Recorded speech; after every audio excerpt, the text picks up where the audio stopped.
massa, televisi, radio, kita sering disuguhi analisis dari para pengamat politik yang berbicara tentang koalisi partai-partai. Terlebih saat menjelang pemilihan presiden, pilkada, atau saat penyusunan pemerintahan baru, saat menyusun kabinet baru.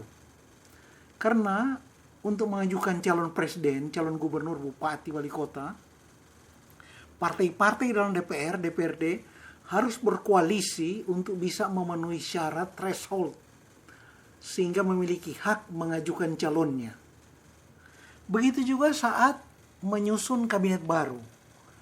Presiden harus pasang strategi agar pemerintahannya jangan sering diusik, jangan terlalu dirongrong, jangan banyak dikritik di parlemen, bahkan agar jangan diimpeach oleh Pak DPR. Maka perlu bagi-bagi kursi menteri, dibagi-bagi pada partai-partai atau fraksi yang mau menjadi koalisi pendukung pemerintah. Nah, bagi-bagi kursi gaya dagang sapi itu selama ini sudah dianggap seperti hal yang sangat wajar ya. Apalagi ketika sudah diberi nama yang kedengaran gagah, power sharing katanya. Dengan terminologi ilmu politik yang gagah itu, seolah tindakan tersebut sudah sesuai dengan logika ilmiah. Bagi-bagi kursi sudah dianggap wajar. Padahal bukan saja tidak wajar, tidak logis, itu sesungguhnya mengkhianati aspirasi politik rakyat yang memilih partai dan presidennya.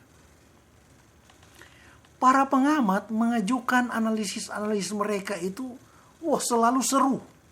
Mirip pengamat pertandingan sepak bola ketika membahas taktik dan strategi. Menyerang, ini bertahan, menyiasati ya, liku-likunya. Seolah tidak ada masalah di situ. Seolah tidak ada pelanggaran nilai, norma, etika politik. Pendek kata, koalisi bahkan sudah menjadi kata kunci, menjadi target penting, menjadi kebutuhan niscaya dalam kehidupan politik.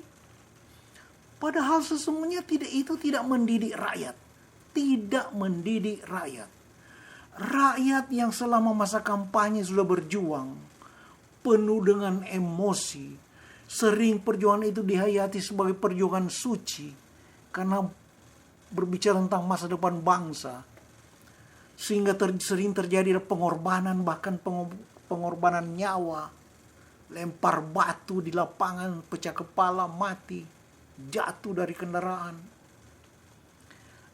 Setelah itu, menjelang pilkada atau saat penyusunan kabinet, ternyata pimpinan partainya berangkulan mesra dengan partai-partai yang selama masa kampanye justru mereka tuding sebagai anasir iblis, dituding sebagai partai yang terbukti sebagai sarang koruptor, partai yang sudah terbukti pernah memerintah tapi gagal, macam-macam.